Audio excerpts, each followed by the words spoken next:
CMMS Radio talks about all things CMMS, computerized maintenance management software, focused on maintenance management. It's the people, the process, and the culture that make your CMMS journey a success. Here's another episode recorded at the Streamline Asset Management User Conference in Grenville, South Carolina. We meet Tami Ryley. She is the chapter co-chair of WIRAM. We're going to jump in and find out what that's all about.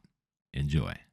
Of women and advocates of women in a non-traditional career path. It's still, I think, considered a non-traditional career path to be in asset management and in all levels of asset management. So building that safe community where you can build affinity, camaraderie, collaborate, mentoring, ask questions, all of those types of things in actually a global arena.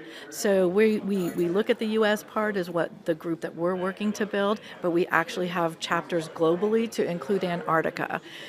So when you talk about environmental impacts on assets, what you're considering, it's so interesting to be able to dive into some of their information, some of the things that they share, just to expand the scope of your knowledge and how does that nugget of knowledge impact what you're doing. Yeah, and that's that collaborative aspect where we get to learn from one another. Yes. Globally, and I see different practices just in asset management in different regions, how, say for example, maintenance teams kind of move, how they flow, the way they look at a lot of the same things we're all trying to do, but you can learn from it, you can adopt it. When it comes to this, being focused on women, where does it start for your organization? Do you start early, like when I'm talking like high school, or is it more in the professional realm? Can you give me a little bit on that? I think the focus right now of the community that we're working to build is active asset management community, women in asset management here and now. Because once you build that community, then you're able to take more regional, smaller chapters and states and things like that. Those are going to be your folks that are going to get in, connect with high school girls, connect with college communities. So I think it's a trickle down and encompassing type of thing. It will expand as we continue to grow the professional community and then that outreach. And as you see as a high school gal who goes to a STEM event, goes to a maintenance conference as a college intern, that they see that exposure. They see people who look like them succeeding, having somebody to go to with questions, lessons learned, shared, all of those things. Right now, the focus is on that digital community and then the in-person community at these different events, and then it will trickle down to the other levels that you're talking about. Yeah, I just keep getting these kind of ideas and visions around mentorship, because you take everyone that's in asset management, all these women that are in asset management, practicing, learning, and then the way you described it as a trickle-down effect, I think it's great. It's really important to build that awareness, and I'm just happy that we get to talk about it and we'll be able to put something out there for everyone. Now, do you ever find there are pockets of resistance, or is it more that everyone is really kind of gathering around you and really trying to help lift you up, whether it's men or women or different aspects of industry? Is it just well received? I don't know that it's like entrenched resistance. I would say it's unconscious bias. Okay. I really do think that it's unconscious bias just from our societal norms that we deal with regularly on how we approach a table, how we look at who's, I don't want to say promoted, not promoted, but I think there are some biases in what you assume. And when somebody walks into a room and you're going to talk about a maintenance manager and a man and a woman walks into the room, what's your first vision of that? It's going to be the man, right? There's quite a chance nowadays that it's going to be the woman in the room. So I don't think there's entrenched resistance. I think it's unconscious bias. And because we all have different frames of reference on where we come from, we ask different questions around a table. So it's about making sure if you are a leader in any space, male or female, to ensure, hey, I've got representation around the table. I'm acknowledging that representation and making sure that representation has a voice. Does that make sense? I think it does, because when you talk about unconscious bias, I mean, this can happen in all different environments, and we don't want to spin out on that, but it's important to have an awareness that that's what drives it, because when we're here now and we're looking towards the future, we also have to kind of think about how this all started in the first place, and we go way, way back, as far as you want. And there are those kind of stereotypes, and as those get, let's say, somewhat suppressed, it's still in there, kind of causing problems. And I'm trying to describe it in a playful way, but it is a serious thing. And what's interesting for me is a lot of the men and women that I know in industry, whether it's specific to asset management or related, or in support roles that kind of enable that to happen, different parts of leadership, I see, if I look at it from kind of performance-based, meritocracy type stuff, it's like, I don't see a difference. I actually don't see a difference, but I think for me, because I get to talk to so many people at conferences, regardless of whether it's a woman or a man, I don't see much difference. But we were talking a little bit last night, and I was saying that I see some advantages that a lot of people don't have enough awareness about in thought processes and willingness to, I think we talked about the way collaborations happen, and that's not only important just because we're saying it, it's not a virtue signal. What I'm thinking is, I mean, we can't sleep on that advantage, because I think, people might think I'm wrong, and that's okay. I don't know if I'm right, but men get in and they focus on things and they're doers, and you get them kind of working together and collaborating.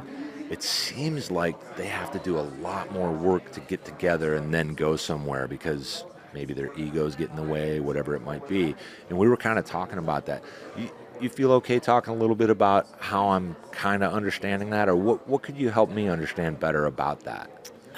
I think I kind of go back to our societal norms and kind of maybe how men and women are hardwired from our youth, right? I do think that men are encouraged to have that work confidence, that step forward type of stuff, that get out there, whether it's sports or it's technical vocations or just vocations, right? Labor vocations, etc.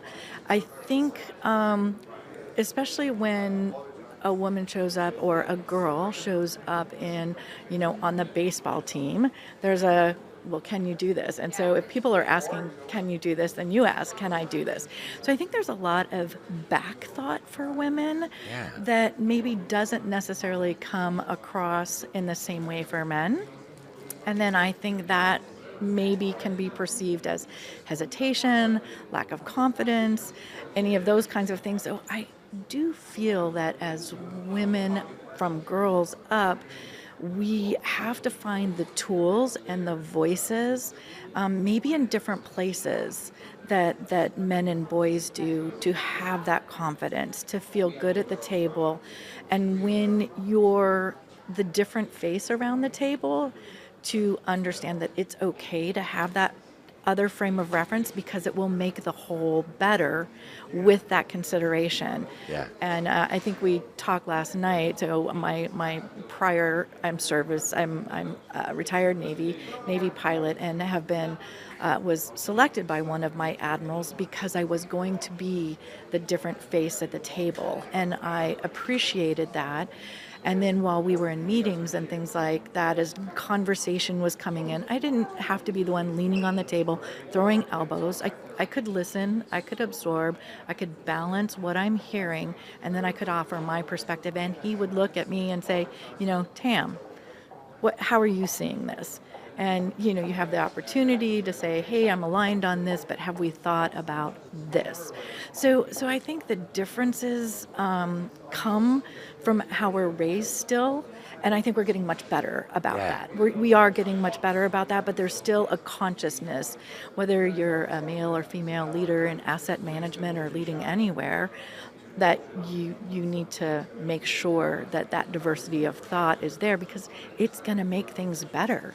I couldn't agree more, and that's kind of what I was dancing around, and I love the way that you said it, and I also love the fact that you brought up your service in the U.S. Navy, and I told you I hope we could talk a little bit about Sure. that. So first, I want to thank you for your service, and I want to kind of get into how did some of that experience you were just talking about and being in the military help you when it comes to understanding the world of asset management, what that is? Because I also happen to know you've spent a lot of time in retail of a certain kind where you've seen a lot of moving parts, and I suspect that your military experience actually widened your capabilities of understanding that. I think what my military background, so for those who are listening in, I'm a retired naval aviator pilot.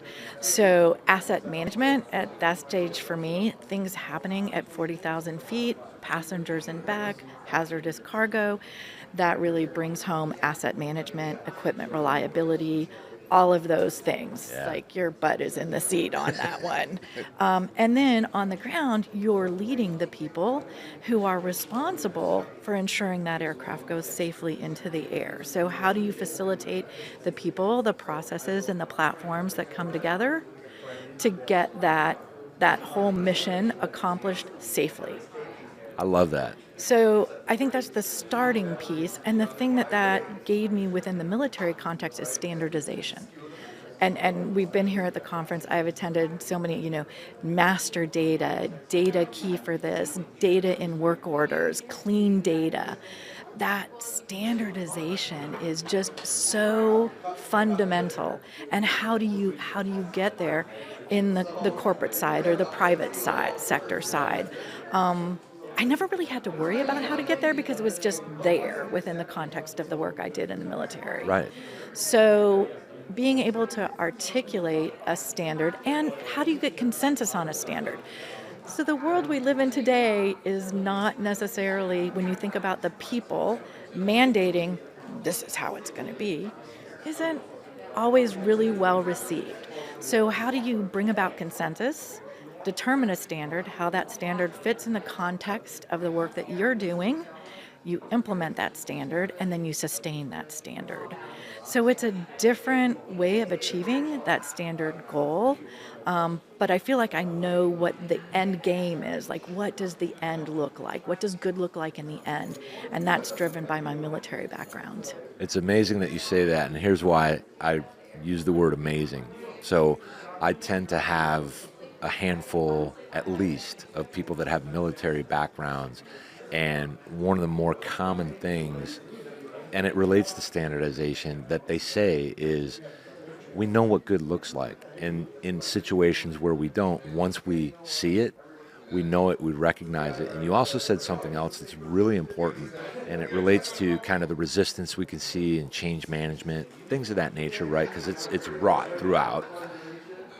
Understanding the end, having an end in mind, and I'm not saying what's in it for me, what I'm saying is true buy-in.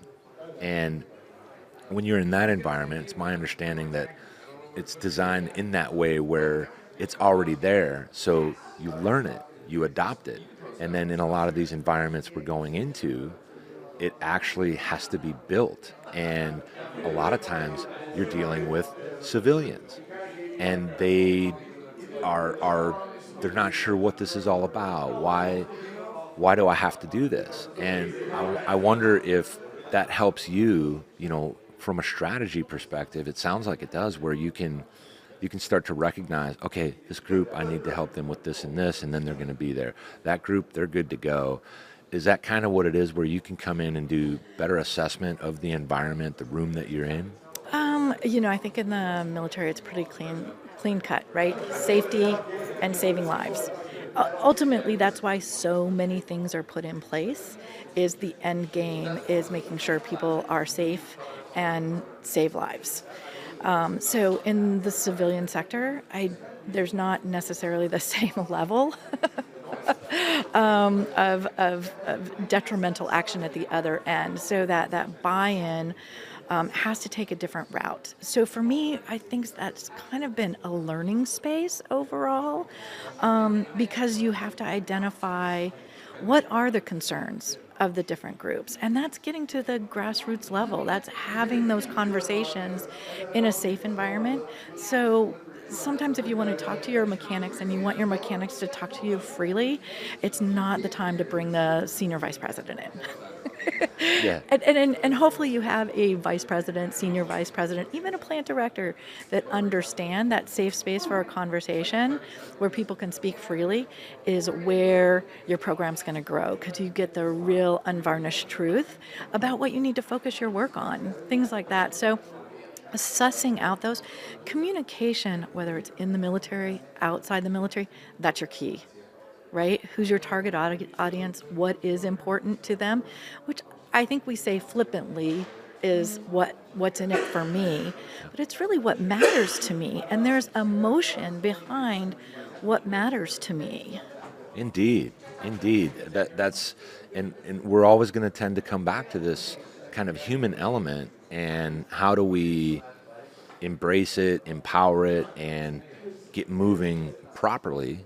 And that's where a better understanding of the problem and why it actually matters all kind of, they play together. It's, we say holistic this or whatever, but I think it's kind of fascinating how we can even do that work and see it start to move properly. And that's really exciting to see it in action, and everybody's benefiting, the organization, the people. There's the safety that you're talking about, which is, a reliable plant is necessarily a safe plant. Mm-hmm. And it can sometimes start to kind of fall down. Do you see that a lot? And do you have any strategies you tend to incorporate if you need to, I'm going to say intervene, just for lack of a better word, to say, hey, I've recognized that we're kind of getting off track here. What do you think causes that? What are the things people should be looking out for? I think you have turnover. Right? We have people turnover. Mm-hmm. We have different cultural themes that come through, all of those types of things. And I guess I don't feel like anything should be hard and fast. Okay, well, standards, yes. But naming conventions to me are like, that's my heartfelt stickler for that. Yeah. You need to stay on a naming convention, and that's where we stay. But some of the underlying things, I think you need to be open to revisit a conversation, because world events may impact how people are thinking about things. It may change focuses for people. It may change what matters and what's in it for me.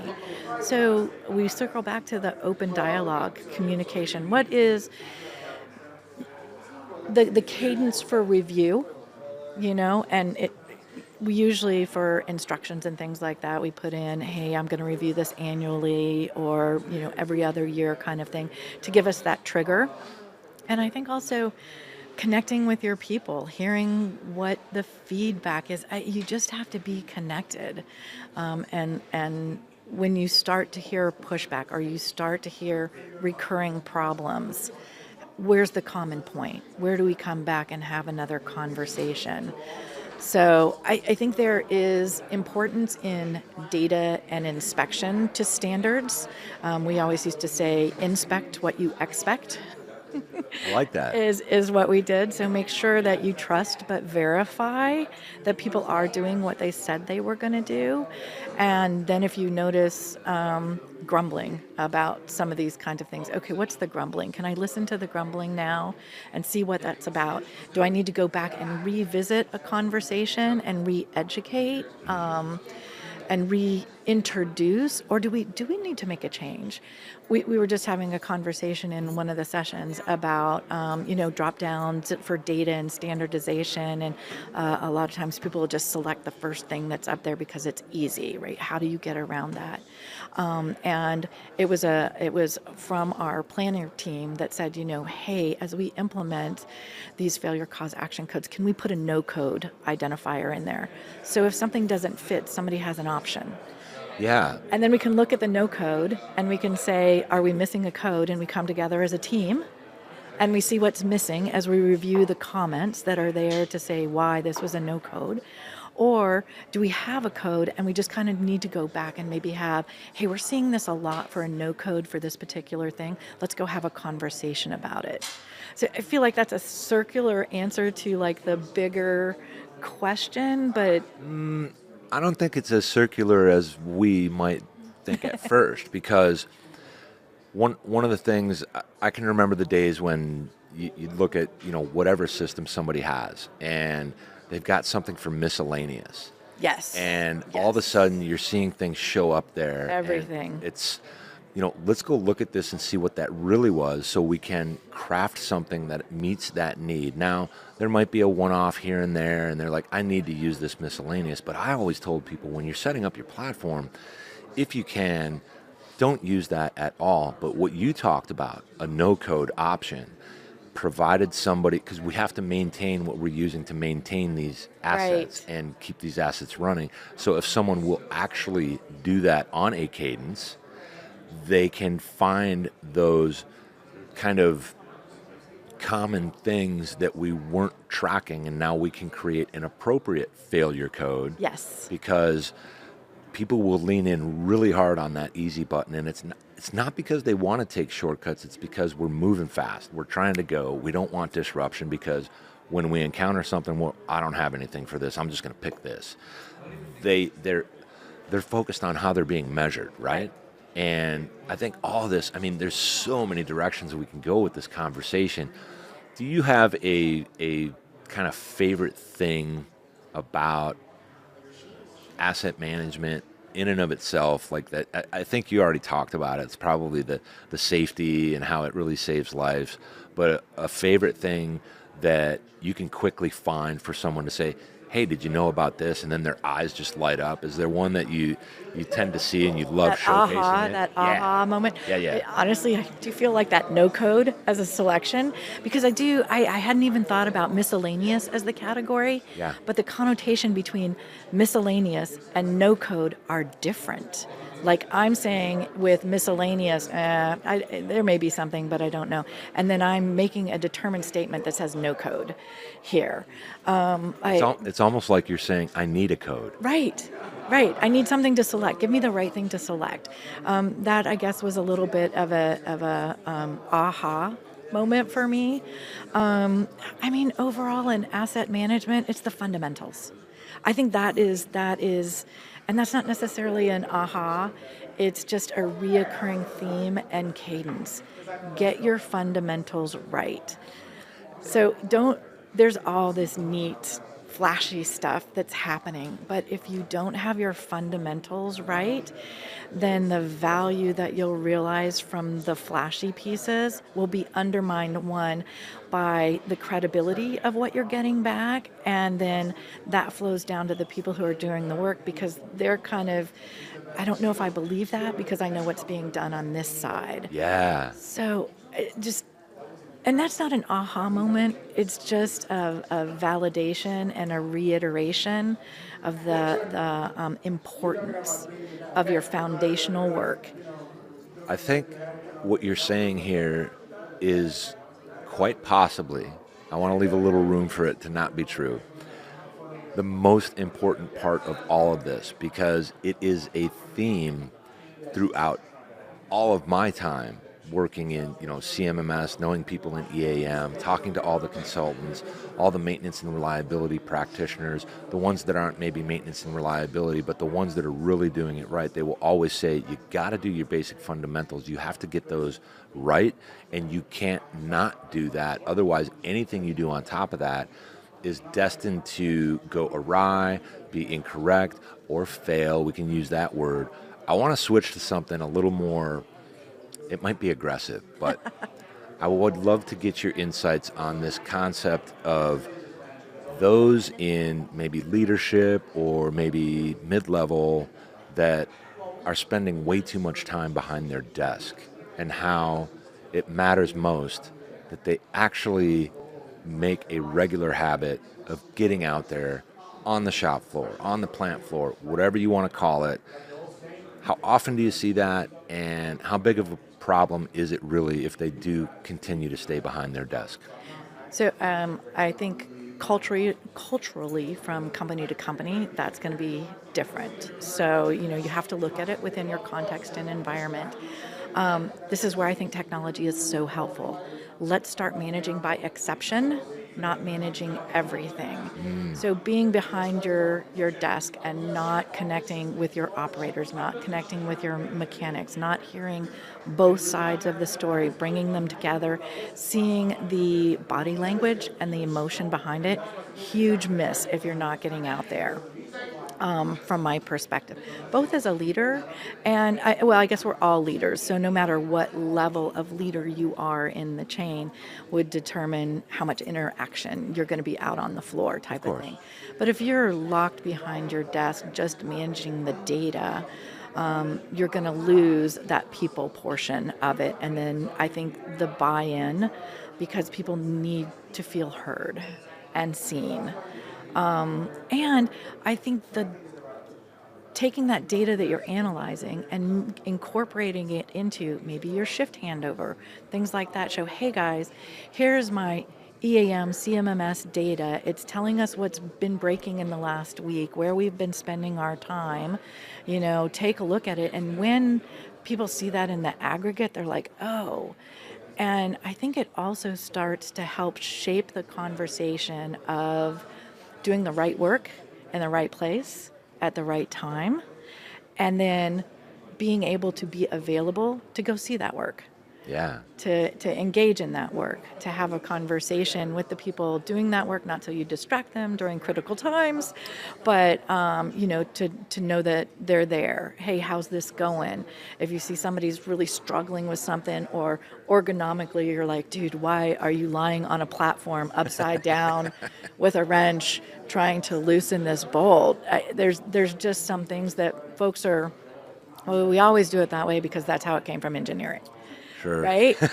and until you're sitting there watching these shenanigans, you're like, wow, okay, I need to get back to the engineering team and have an ergonomics conversation about this, because we've just done it that way. So I think those are the nuggets that come from being on the floor, being connected to your people, making sure that there's a balance between being at the computer, assessing what you need to assess, but don't try to manage everything.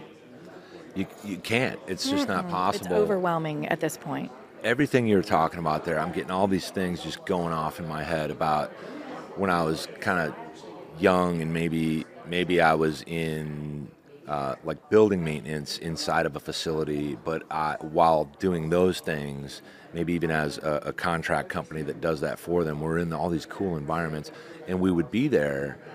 We would go do facility walks with our teams that did that, but we got to see the operations in action. And if we saw a shift change, you would see people talking, and then you'd see some people leave, and you could tell that they were going home.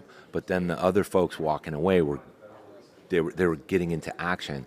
And I've seen so much of that, and it seems so simple, but people make it so complicated. And I think there's this tendency, especially now with all of our technologies, to really forget that you got to bring that back into what you're doing, because behind the desk you're doing a lot of great stuff, but you're missing part of the story, and you could find or hear something that makes you go, I remember I was just looking at that last week and I saw one of these KPIs dip like this. I think it's related to that.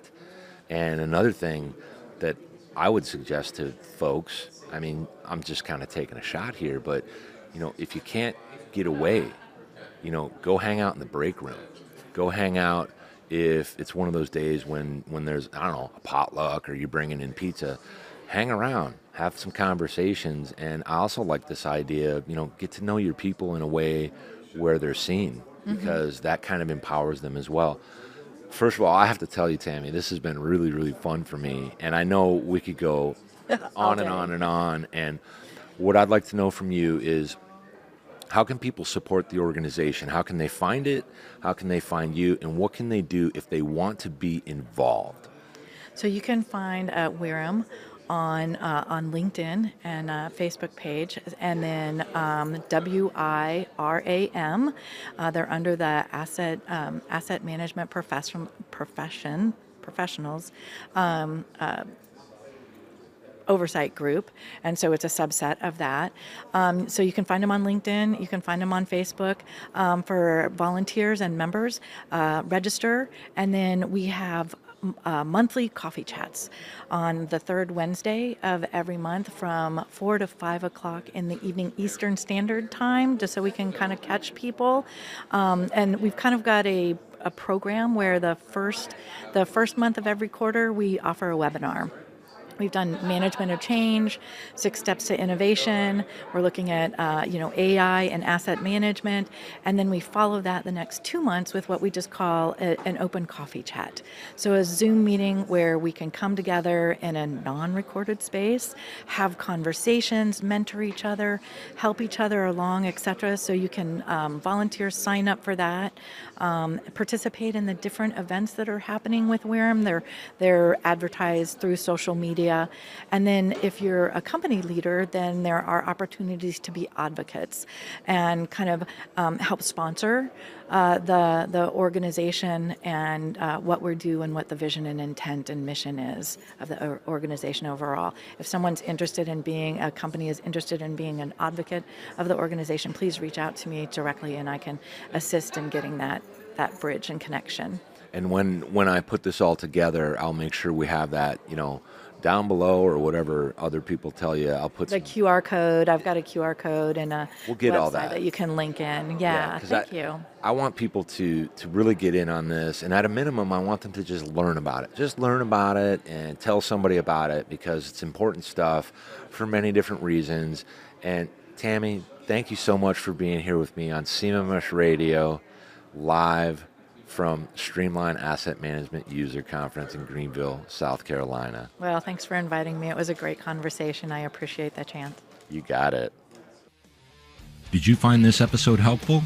Please send us some feedback, suggest a topic, or ask a question. Reach out to CMMS Radio if you need a co-pilot on your CMMS project. Visit CMMSradio.com and use the What's on Your Mind link. Thank you for tuning in to CMMS Radio, your resource for all things CMMS, from selection to implementation, to help you make better choices, learn from industry experts, and have a successful CMMS journey.